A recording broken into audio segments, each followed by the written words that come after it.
Hello everybody, my name's Oni Liberty, and welcome to Alpha Protocol. This is a game made by Obsidian, I think I can't remember what year this game came out, actually. Maybe it'll tell me in the credits. Probably not.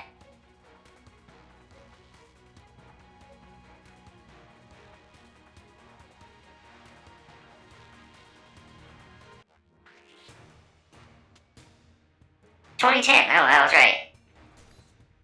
Made by Obsidian Entertainment. If you know the name, that's because they made a lot of really important RPGs over the years.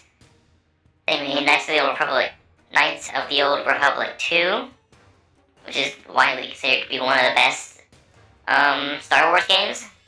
They made, well, this obviously, Fallout New Vegas. They made Pillars of Eternity. Anything worse than that? Those are the good games they made. They made some bad games too, don't worry. Like, Outer Worlds? Not Wilds. Wilds is the other one that's actually good, and not related to it. Outer Worlds they made, if people didn't like. Anyways, this is I hate to do this again right after doing Metal Gear not too that long ago, but this is a, sort of a spy thriller type action RPG sort of game. It's hard to explain what it is without showing you guys, so let's just go ahead and do that. Playing it on normal because I feel like that's just the best difficulty for this game. Now, first thing you do is you pick which backstory you have. Soldier. Decorated for service in the armed forces, your commanding officer felt the general infantry was a waste of your potential. Your natural language talent and quick wit caught the attention of a recruiter for an agency that does not officially exist. Field agent. No stranger to covert operations, you spent the last several years working for the State Department on overseas assignments. Capable of being a charismatic presence one moment and an inconspicuous shadow the next. You're always the agent on location, never the one hiding behind a desk. He's getting longer. Tech specialist. Having made a mockery of every aptitude test sent your way, it was no surprise you finished first PhD before you were legally allowed to buy alcohol. While CIA initially hired you to design cutting-edge electronics, the cloistered to the lab proved unsatisfying, and you were granted a transfer to clandestine services. When your handler was asked to recommend an agent for a top-secret assignment, your remarkable fieldwork and natural grasp of technology made you the obvious choice. Freelancer. Fearless from birth, the only job I ever thought gave caused you an ounce of panic was the thought of a 9-to-5 job. After a remarkable college career, you vanished off the radar of the known world to make your fortune.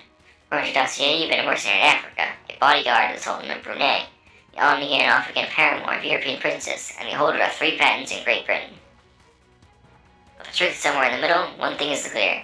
Your skills caught the attention of some very important people in the espionage world. And recruit. Select recruit for additional challenge. Choosing this option. Sorry, excuse me. Opens an additional recruit dialogue option during training. Though you've barely lost 3 months of working for the Department of Justice, your ambition, drive, and aptitude caught the eye of a clandestine government agency. Graphically difficult. With little experience or formal training, you have to rely on your wits while you learn your lessons in the field. And veteran, you have to finish the game as recruit, which is why I generally say you should just play the game as recruit your first time. And it does something similar on an extra dialogue option during training. You're Leonardo da Vinci of clandestine warfare, a gifted marksman, a master of stealth, and tech savvy as me rolled into one. Alpha Protocol didn't go looking for you, you went looking for them. Having saved the world once, why not save it again? So yeah, none of these matter. These 4 are just a starting build, and these 2 just give you the extra dialogue in the game, I think, as well as a starting build, which, specifically for recruit, you don't have a starting build, you have nothing. And I think that's the best way to start the game, because I don't know what kind of build I want to go for. So, here are the skills. Not that many compared to a lot of games. Stealth. Just your stealth abilities. Gives you a special... Each of these little arrows is when you get a cooldown of some kind. Awareness. Your character's name is Mike, by the way. They didn't say that before, but it is. So, yeah.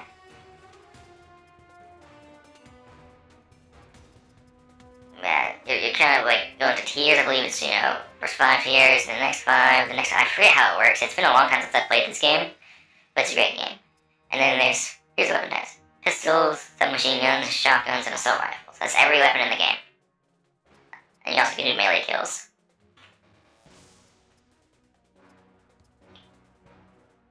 Each of them has a special ability. Pistols have the chain shot, which I think have Red Dead Redemption's Deadeye mode. That's basically what that is. Submachine guns makes it so that you don't have to reload.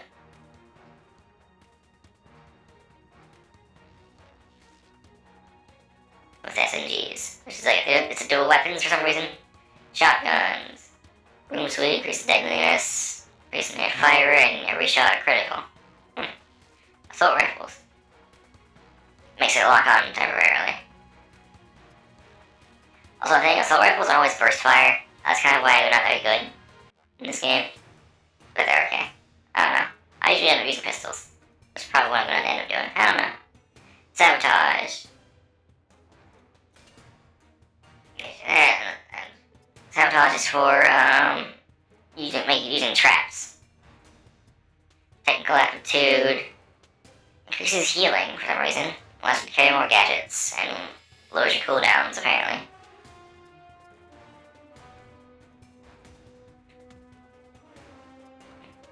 Toughness is your HP and how fast you're in stamina, and how fast you how much damage you take.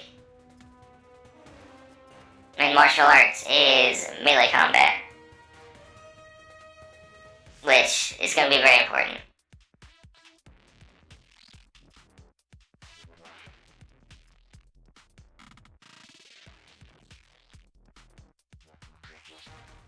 Yeah, because we chose recruit, we don't get any points. You get AP. Is the second point you see, everything has a cost on the right there. Yeah, because we're recruit, we don't get to do any of this yet. And because this game actually has subtitles, I can talk through cutscenes.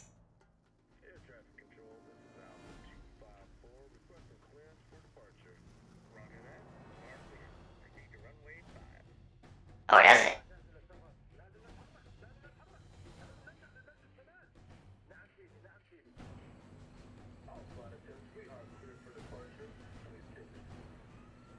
Now, yeah, this game kind of looks dated a little bit. Seating and entertainment. Published by Sega. Back when Sega actually published third-party games.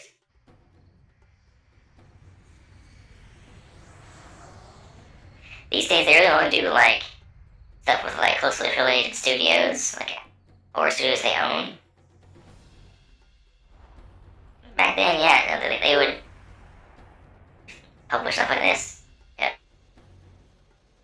Missiles being fired out of the plane. Like a passenger, like 747 or something like that.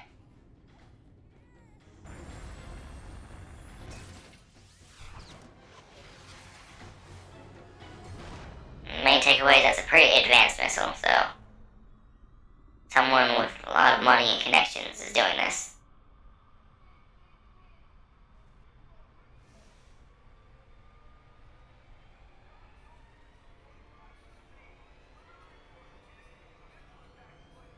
$227 dead. That's not good.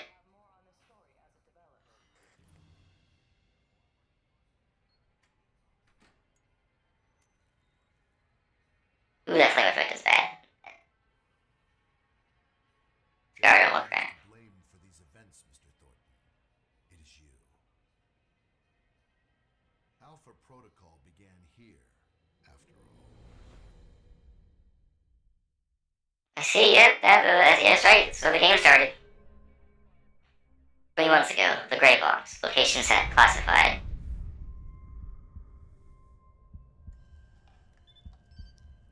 They drugged me?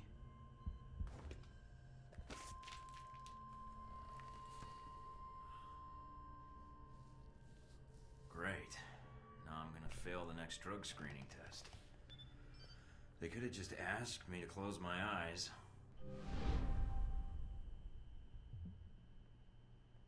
One thing I like is that it's 2010, but like they still use QR codes on this little